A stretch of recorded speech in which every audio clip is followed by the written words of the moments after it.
I'm joined today from with Kevin Weisman from the hit show Reacher. We're so excited because the series, as sort of we talked about off camera, but we'll mention here again, congratulations. It's beating out Ted Lasso for on streaming platforms here. Well, That's a it's major feat. that's a major feat because Ted is king, as we know, and it's a great show. It's obviously a hugely watched show. So Reacher, the response has been insane. I never expected this kind of response to the show, and worldwide, it's been great. I've been getting messages from people I haven't heard from in years that they watch it, and then obviously fan bases from around the world. It's really cool. It's really cool that the show is being received. It's nice that we're able to provide some entertainment for people, and they're enjoying it slowly. Only one a week.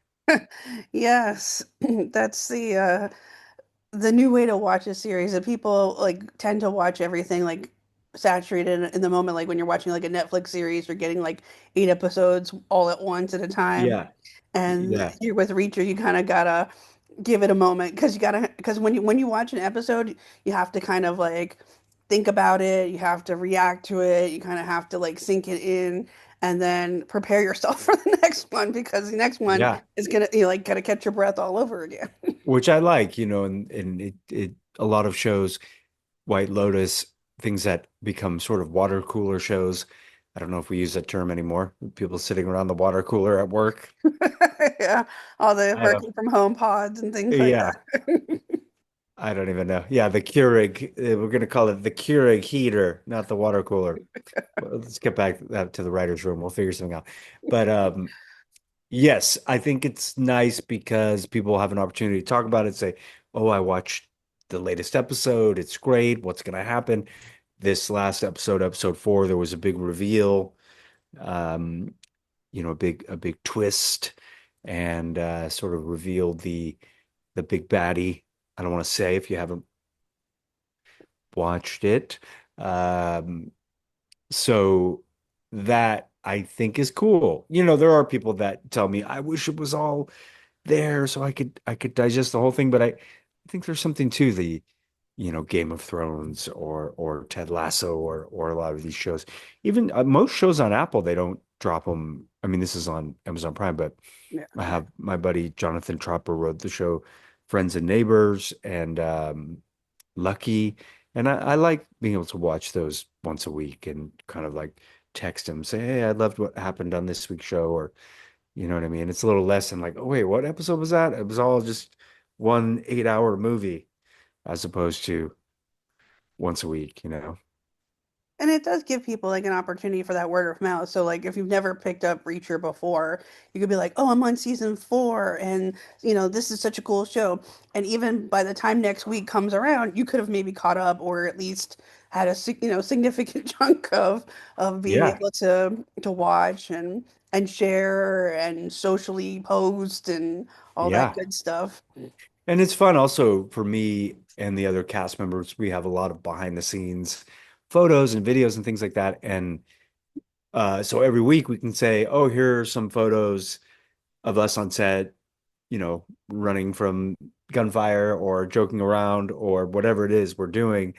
And we can kind of parse that out. So I think it's fun for us to kind of reminisce, and then also for the fans. Oh yeah, that was on, that car was on the bridge, or in that particular episode, or you know, you guys were escaping X, Y, or Z in this one. So kind of correspond with our posts, which is it's fun. It's a little extra connection with the fans. Yeah, you get a little behind the scenes, a little Easter egg type stuff that you Exactly. normally don't get when you're watching like ABC and you're watching like, Stewart saves the universe, failed to save the universe. So you're not like getting this, you're getting like these behind the scenes Easter eggs where you kind of like can be like you said, I can pinpoint this one, or I can be like, oh, so this is like a cool moment from when I was watching. I was wondering how they did this, or just even to Exactly. see you guys like behind the scenes hanging out together and like you Yeah, said, having a fun time, or just being a part of the experience within filming. for sure. And not only that, you know, well, wait a minute. Is Stewart just you mentioned that? Is that did they not drop that all at the same time? That's a Or that one's a weekly, I believe, a weekly oh, that's a release. weekly as well. Yeah. I have yet to watch it, but I hear it's very good. So now it's on my mental checklist. Now that you brought that one up. Is it the it's the cast from the show from Big Bang, or it's just the guy who played, but the actor who played Stewart It's the guy who played Stewart, but like where when you watch, you find some of the cast is also like guest popping starring. in? Yeah, Oh, that's cool. That's cool. Awesome. Great for fans, of the show. well, like okay, so for the base of it, it's like it's Stewart, but it's also Kripke and like a couple other people that you like are the side characters. But then Got like it. for example, Kaylee and Kumail are like guest stars Nice. that pop in. Finally, they're like, you're the guest stars, Kaylee and Kumail. Yeah. You used to be at the top of the list. Now you're farther down. Welcome to the rest of us. No, I'm just kidding. They're amazing. Yeah. We do. We digressed We there, but digressed. yes. Good luck to that show. Yeah, we love you. Yes. Hope it runs forever. It, yeah. I mean, we're getting It a lot of depends if like he new saves the season universe, though. announcements, so I mean, Oh, knock on wood. yeah. I just saw they canceled, and we can stop talking about other shows, but Yes. Wonder Man, which I thought was fantastic, and it was nominated for a bunch of Emmys, and it's not coming back for season two. I was like, what? It's crazy. Why did they do that? At Was that HBO? No, Wonder Man was on Disney Plus. Disney Plus. Yeah, I thought that was great. I loved that show. Ben Kingsley. I mean, great cast. The gentleman who played Wonder Man, I can't remember his name, but he was fantastic. Anyway, all right, moving on. Let's talk Yes. back to But me. Let's get back to to come back me. to Reacher, yes, Back to and our Reacher. focus for sure.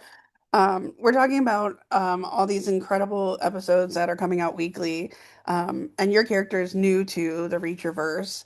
Yeah. What can you tell us about his background, where he kind of intersects in the Reacherverse, and his motivation this season, as much as you can share, of course.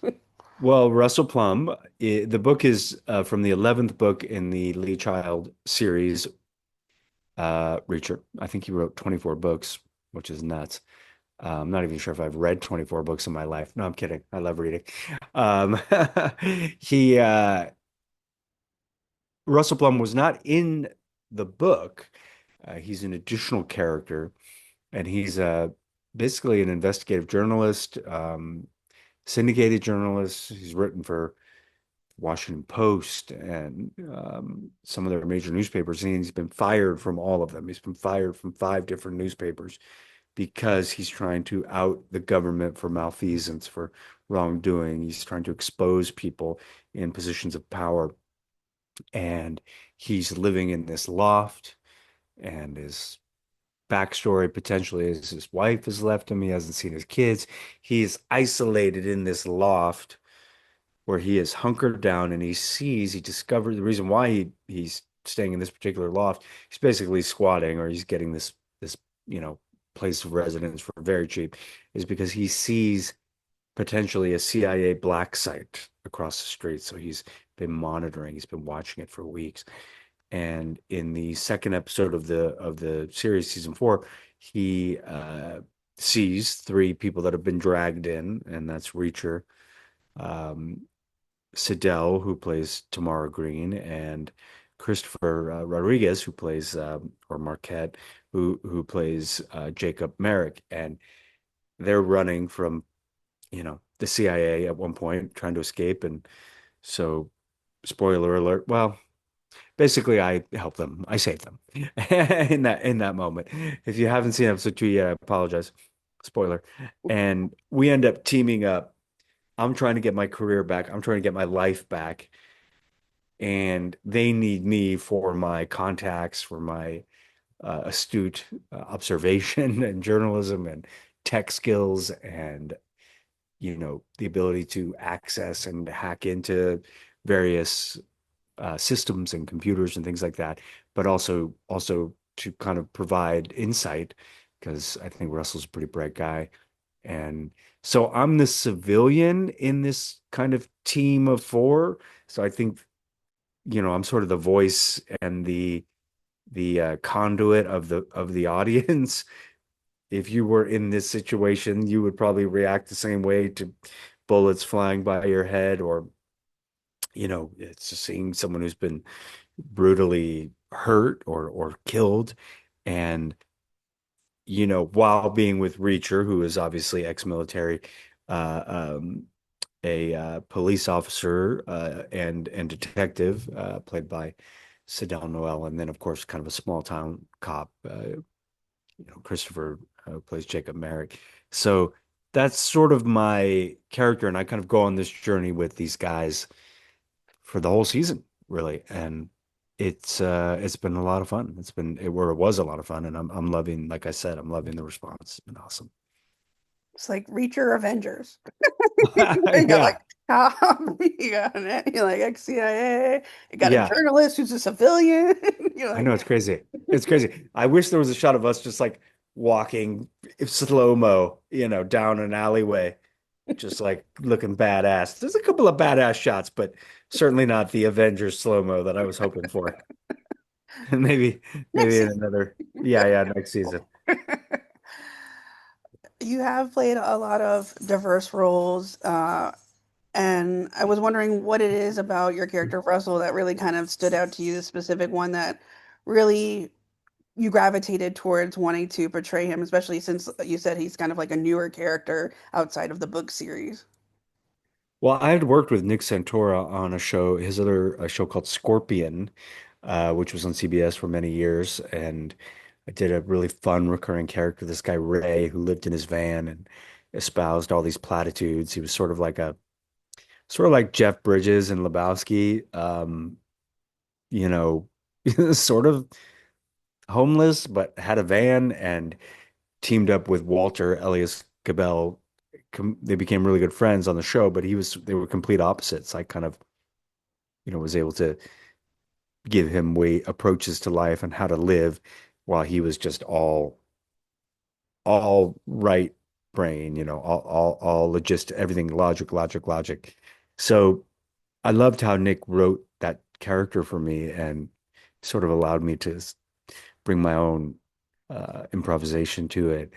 And he contacted me about this role and sort of said the same, like, this is this guy who, you know, we need some levity, but it's certainly not a comedy, but like somebody who is a civilian, fish out of water, and can kind of bring a little bit of, I don't want to say joy because the show is pretty dark, but bring some humor, which is steeped in truth, to the character, which I always love to do.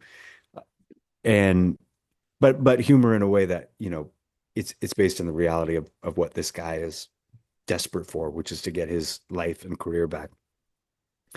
And but he's also this loner, and he's he loves cats, and Bit he's just sardonic.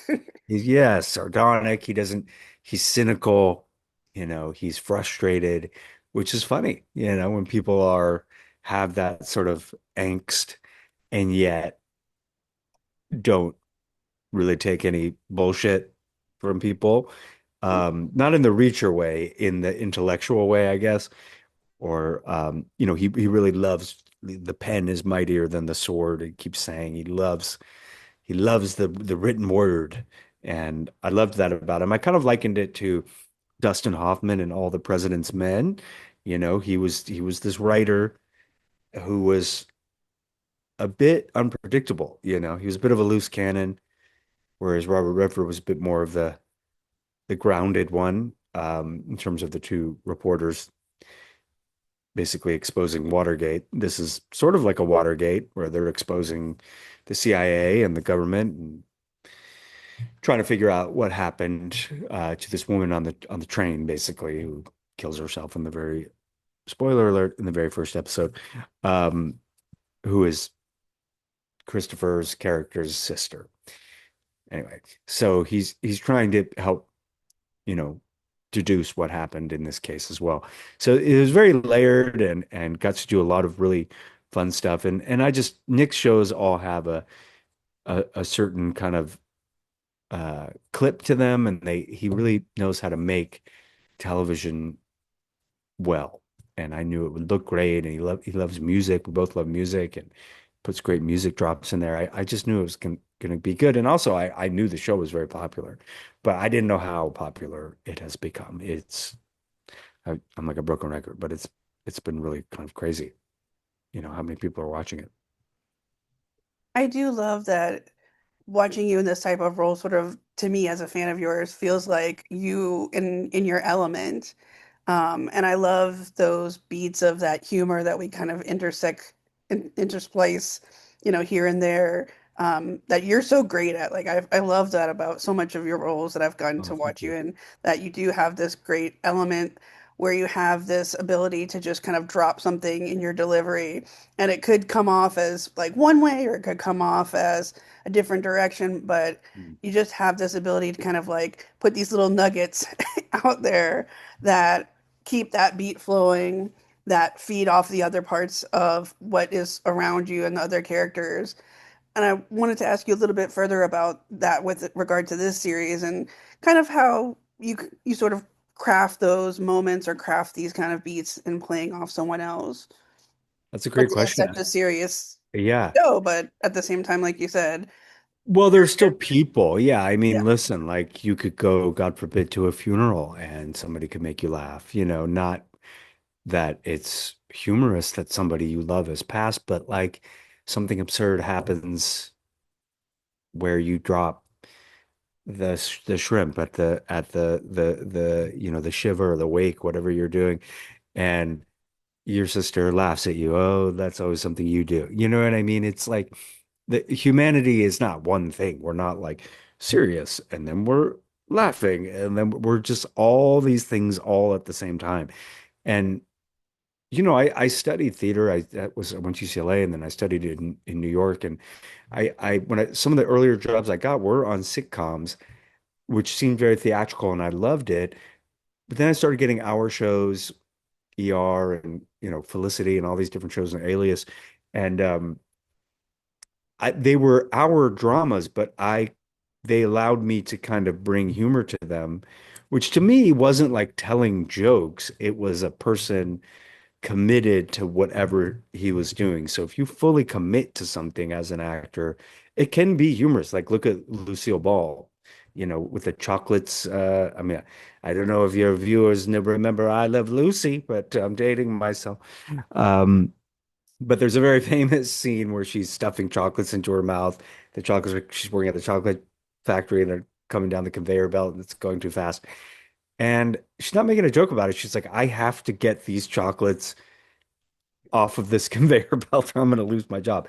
That to me is like, that's the greatest humor. And of course, she knew it was funny. I know that there are fun things that I bring that potentially could be funny, but I try not to like play the joke. I try to just play the moment. And also what I do is I learn the script backwards and forwards, learn it backwards and forwards, know it so well. And I don't really plan too much. So when I go in there, I'm kind of just reacting to what people are doing and I have an idea of what I want to do and then you sort of let it go in the moment and sort of feed off everybody else. And a lot of the dialogue in this show was exposition as well. My character was responsible for sort of explaining what was going on to the other characters and to the audience. So I would I would do what people do in life, which is when you're talking about something that's interesting, you're often doing something else. You're writing something down or you're, eating a sandwich or so it made it seem very realistic. That's another little trick I picked up from Alan Arkin, actually. I heard him talking about this scene he did. I think it was in Catch 22. I'm trying to remember what movie where he was eating a sandwich, but he had to deliver pages of dialogue and he made it all about how good the sandwich was, and I thought that's exactly what I try to do is make sure that I get the dialogue out, but it's not always what the scene is about. Does that make sense? You know, where it's a lot of times he's thinking this character's thinking about, okay, how can I use this to help my story, or how can I manipulate these people into helping me, or how can I help them, as opposed to just saying the words. That's what I really enjoy when I get to watch your work is that you're not really just like playing for the line. You're playing for the moment and you're playing for something a little bit bigger and where do I fit in within all of this? And I love that you get to play so many, you have gotten to play so many multi-layered and dimensional characters that are compelling and complex, but not necessarily like you're not that action hero guy, but you're that guy that like Not you yet. keep saying like the humanity of it all. Yeah. And you're supposed to represent people who are like the everyman, and that's what I am like watching. Like I am the That's what everyman, most people are. Yeah. you know, I mean, we all like are. We all are. There's very few Chris Pratts in the world, you know, or the characters that he plays, you know what I mean? Or yeah. um yeah, that's a great compliment. Thank you. I appreciate that. I try to just play a real person, and you know, and that goes back to Alias too. I remember having that conversation with JJ where it was like, yeah, there's this tech guy, but can we just I just want to play him like a real person, and he stops himself and interrupts himself and goes off on a tangent. And do you mind if I improvise? He's like, no, go for it. You do whatever you need to do. I'm worried about all these, you know, Sydney Bristow and Jack Bristow. And it's like, I could kind of like sneak in all this stuff that they were like, oh, that's great. And then the writers started writing for me in my voice that I sort of created. So I tell actors that all the time, like, nobody really knows what they want until you bring it. You know, you bring it. And they could always tell you, like, bring it down, or hey, you know, try something else, or don't, you know, even if you said a line that I'm not saying like destroy the script or whatever, but like you improvise something, they could always say, like, ah, that was a good idea, but you know, don't do that on this one or whatever. Like everyone's just trying to make the best product. So and improvisation too, I always say, like, don't try to be funny in your improv. This is not, you know, UCB or Second City. This is a real, which is great, but that's another thing. This is a real person in this real situation. So You're not make setting up a shtick. Like you're not, like exactly. You're not like, give me three suggestions from the audience, you know, right. a baseball bat of this. Your whatever your improv needs to be about the thing you're doing. You know what I mean? Like there's a thing where I'm like looking for wasp spray, and we were trying all these different lines, like, I can't find the wasp spray, and oh yeah, there it is. And you know, like we were improvising stuff, but it wasn't like jokey. It was about the desperation of like, we need this because there's guys coming in to kill us, and this is the only weapon I have is this wasp spray that I have in my loft on the show, because my character, because he wouldn't have any guns. He's a writer.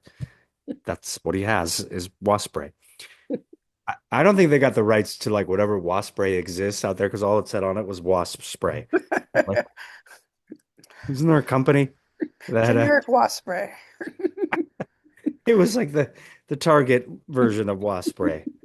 Yes. Anyway, so yeah, and then I end up spraying it and goes into someone's eye, and then he gets like stabbed in the eye with a knife. It's very violent. My mother was like, "What is this? It's so violent. I can't watch. You're very good, but I can't watch this." Yeah. It's very violent. It's a very violent show, but it's done with humor. You know, the fights. You know, I don't know. Those guys are insane. Those stunt guys, Alan, very impressive. Very impressive. I was gonna to say, I mean, this is obviously quite an action forward and stunt forward type of series, and you are playing a journalist, and you're not meant to be like, an expert marksman, and by any means, like, you're not meant to like suddenly be able to pick up a gun and, kill 20 people No. with it, Oh God, no. but you have to keep up. So I wanted to ask you if there was anything you particularly did, maybe training wise, at least running or, for your stamina, cardio or something like that that you Yeah, I mean, did. I did hit the gym at the hotel I was staying at, and the smoothie bar afterwards for vitamins. But yeah, I mean, I like to exercise, so I think I'm in decent shape. So I could run and do all that. But there were a few stunt rehearsals. I do have something coming up where I don't want to spoil it, but there is kind of a stunt sequence that I'm involved in later in the season that yeah, I worked with the stunt guys. I did some of my own stunts. You'll see. You'll see. Keep watching unless this you post this after the series is over. But if you haven't seen it yet, watch out for my stunt. Watch out for my stunt. Now, I didn't get hurt. The only time I got hurt was when I came out of my trailer. I fell. This is a true story, and I Goodness. scraped my leg. So that was embarrassing. But other than that, Medic, he's fallen out of his trailer. pretty much. Yeah, the medic did come. I like scraped my whole leg. She's like, "You'll be okay." It's like, "Will I?" So Tourniquet? No. no, there was bleeding a little bit. I mean, it's not a big deal. It's not a big deal. I'm tough. But yes, it was a lot of fun. And people love that stuff. They love action. And these guys, like I said, top notch. Uh, the guy who was the choreographer, I think he did Gladiator. Um, so he knew what he was doing. But Buster was his name. Buster, you have to look that up for me. Wait, did I just thumbs up myself? I did. Yes, you did. You're doing great, Kevin. Really good, buddy. Some people All need right. some encouragement while you're doing great, I buddy. know. Thank you. Thank you. We talked about, I mean, the series, the caliber of the series, just Yeah. the writing, the stunt team, the production behind it is all really top level. I mean, and Yeah. storytelling, it really involves world building and collaboration, excuse me, engagement, and the Reacher team in totality does just an extraordinary job making this series feel so Unbelievable. immersed, watching all of these elements come together from script to screen. What Yeah. what really has really impressed you or blown you away about bringing such a mega series to life, getting to, go from behind, like participate, like actually filming and being a part of this incredible production. It's just the professionalism. I mean, it starts with Alan, and he's just great. He show up every day, and just he's one of the producers now. Very professional. Everybody, and Sam Hill, the director, and Gary Fleeter, who did the second uh half of the season. Um, Sam's also an EP, but I worked with Sam on Scorpion. These guys they are fantastic. Like they are top tier directors and great DP and just great departments all around. I mean, everybody was there to kind of serve the beast, and it's not an easy show. There's a lot going on. It's not, everybody sitting around in an office talking, which is also challenging to make that, do that well. But this just had so many components, so much action and car chases and fights. And it was like shooting a movie every week, it's like an 8 hour movie. So just, just everybody showing up and, really committing to their department, whether it's the on-set medics or craft service or, the lighting department or sound, like everybody was just, they knew the magnitude of the show and how people what people expect of it. So I think that was something people took seriously, you know. So yeah, I mean, especially like I said, the stunts, those guys are that team is very impressive. In fact, I think some of them come from the States even. They brought them in there because we shot it up in Toronto. But yeah, they bring in the top guys. So yeah, just super professional would be my answer. Mm, And good food and good food, good catering. okay. Yeah, because it keeps people The other happy essential. when you're eating well. Yeah. Yes.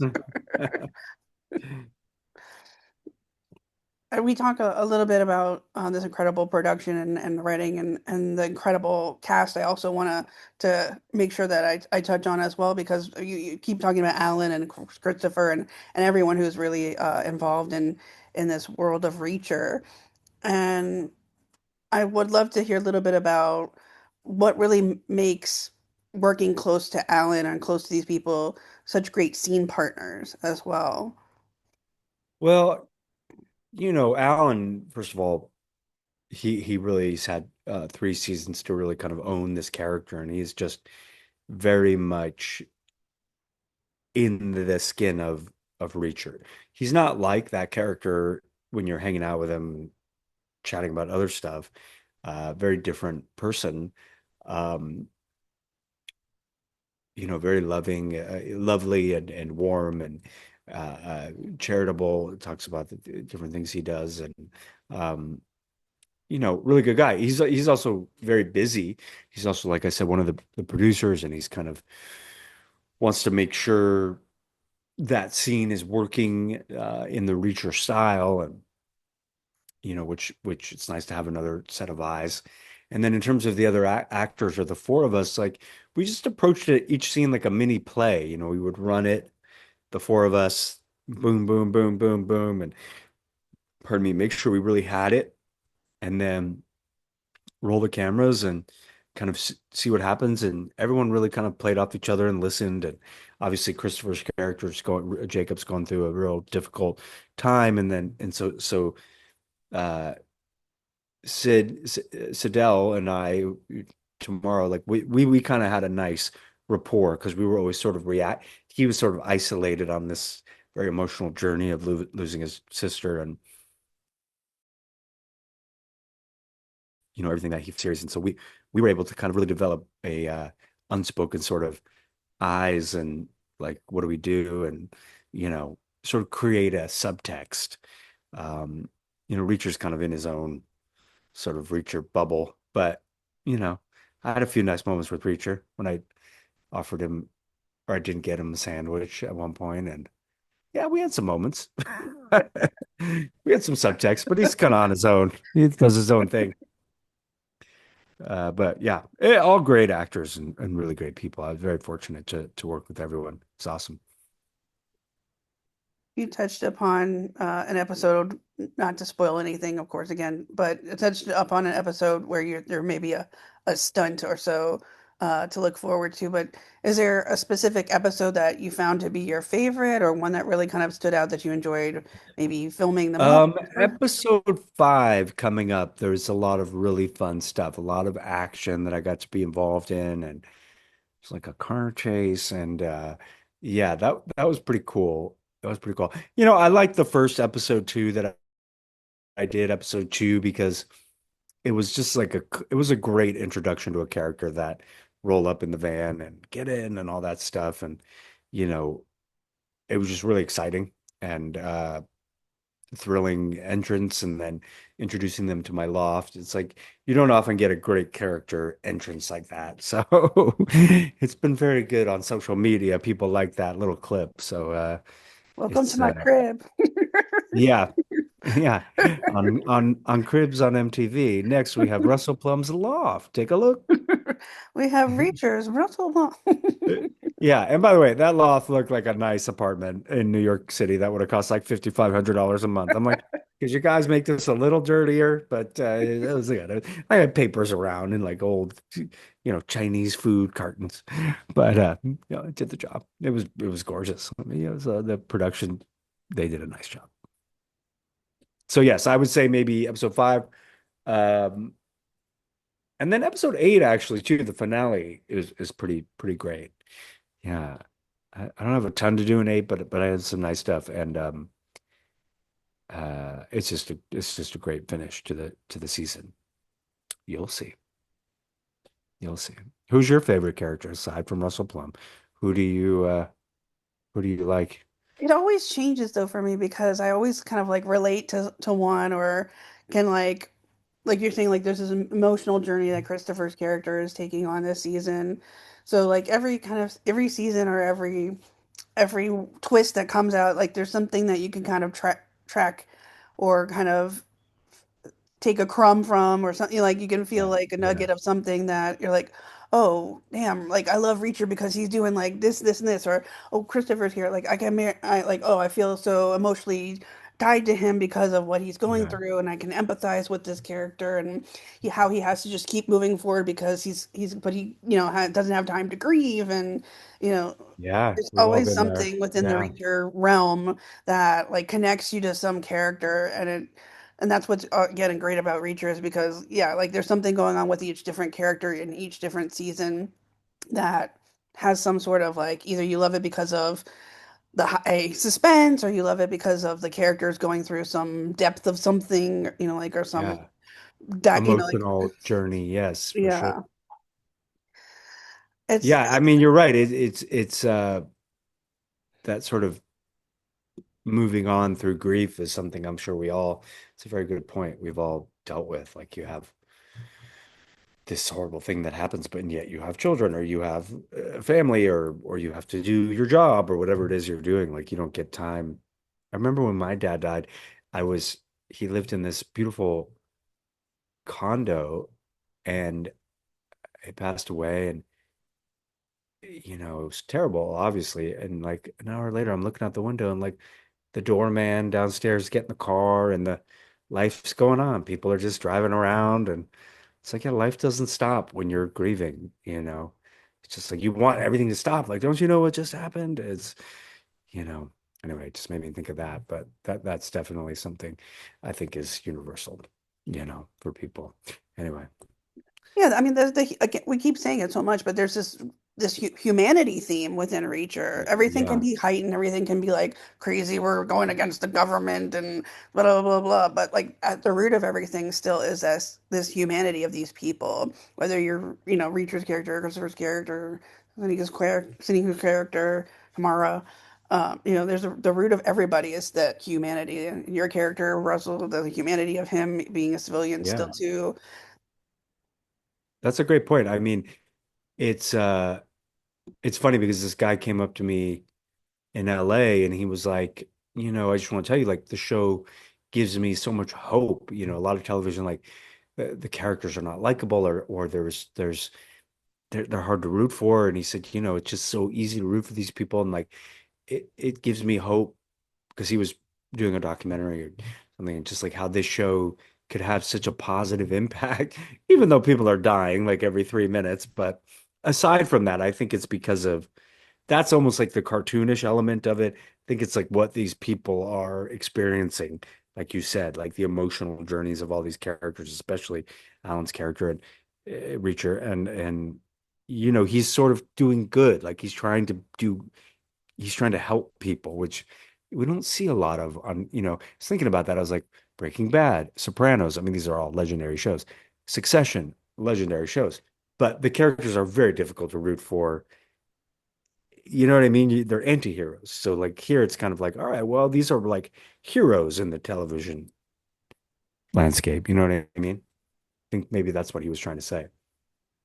Absolutely. I mean, if you're thinking about your everyday life, I mean, we keep saying, like a parent or somebody close to, passes away, someone has an illness, somebody is having a bad day, even like, or Yeah. even if you're having a good day and you're having ice cream, you're like, there's Yeah. everybody, there's that humanity aspect of everything. And then there's that hope. And yeah, Reacher's that guy who's trying to do good in Right. a realm that obviously we may not be able to relate to in that capacity, but Right. yeah, he's someone that you can root for. And there are all so many shows where yeah, there's these anti-heroes, and it's kind of becoming a more prevalent in the industry that there's these shows that the anti-hero is interesting to watch in itself. Of course, there's Of obviously course. Yeah. You or love rooting for the I'm bad guy. who doesn't, Yeah. like they have their own Yeah. motivation of everything, in their right of their rights. But yeah, the humanity, and there's the humanity aspect of that too.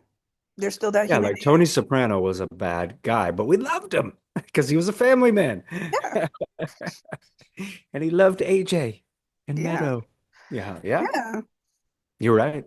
So yeah, it's crazy how, yeah, you think like, oh, Reacher's just an action show. It's just that's fighting, but it really is about the people, which are usually the best shows. I mean, that was the same thing about Lost. People were, some friends who worked on that, and it's like they're so obsessed with the mystery, but at the end of the day, it was really about the people. You know what I mean? That's who we remember.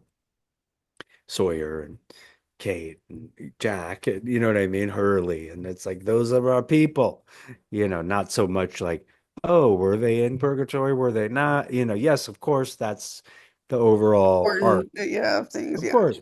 And that's part of the show. But it's really about like, if you can write a show where people are, you're genuinely connected to them, that's a pretty amazing thing. And I've had people write me or come up to me saying, "Oh, a certain show, Alias or something, it got me through chemotherapy, or it got me through grieving, or this or that." And it's like, "Oh, that's the most amazing thing I could ever dream of." Like, oh, something I worked did, got help get you through a very difficult moment in your life. Like, that's got to be the reason why I do, one of the main reasons why hopefully, I keep doing it is as people, having an experience like that or something, and the money.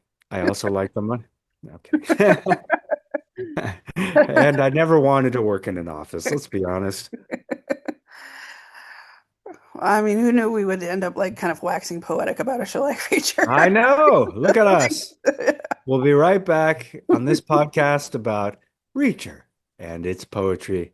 It's Make sure you big check out Magic and Spoon, 10 grams healing. of protein. Magic Spoon. Yes. That's right. Oh my God. Wasp spray, generic Yes. wasp spray. Wasp Stop spray talking. available at Home Depot. Yes. Oh man. Well, I think we covered everything. Was Yes. there anything else? Yes. The last now we're doing shtick together. Yes. I love it. I love it. But just kind of to wrap things up, I would love to hear about Beyond Reacher, or maybe more that we get to see of Reacher. What can we look forward to seeing Maybe, next? Which maybe there's more. multi-dimensional, layered Yeah. depth character who's complex, compelling, riveting are we going to see next, Kim? Well, that's a lot. I will be playing Othello. No, well, actually, no. I just thought it was the first Shakespeare character. Hamlet, too old. Um, I may be back in the Reacher universe. You never know. But I am producing and acting in a indie movie, executive producing called Waiting in the Tall Grass, directed by J.P. Riley, and a beautiful script. And we're going to be starting that in September, shooting that in Southern California, and a very complex character. What were the other things? Very rich. Very not as likable Layered, as Russell Plum. Yeah, multi-dimensional. Okay. not as likable, So but I'll try to find the good. if he's an anti-hero, Nobody we're is still a root for hundred him anyway. percent. Yeah, no one's all good or all bad in Right. humans. Some are mostly bad, but and some are There's mostly the good. scale. It's a sliding scale. Exactly. This guy, not the best guy, but he does some things that are redeemable. So yeah, look out for that at your film festivals, and a couple other things in the mix. But that's the next project I'll be tackling very soon, in about a month. Wonderful. We have something extra to look forward to and keep abreast of, and look forward to getting to watch you and see more of these characters that I certainly gravitate towards Oh, as a big fan of your work. So I thank you for appreciate that, speaking with me Lisa. today here Of about course. Say Reacher. hi to your sister. Yes, I will. Thank you. And be well with you, and hope everything goes well for your daughter as she transitions into her new schooling phase. Crazy, crazy. How do they get older and I look the same? Nobody knows. That's right. That's not true. That's not true. We'll trust your All right. genetics. Yes, something. A lot of lotions. Good lighting. All right. Take care, Lisa. Take care, Kevin. Thank you. Okay. Bye bye. Bye.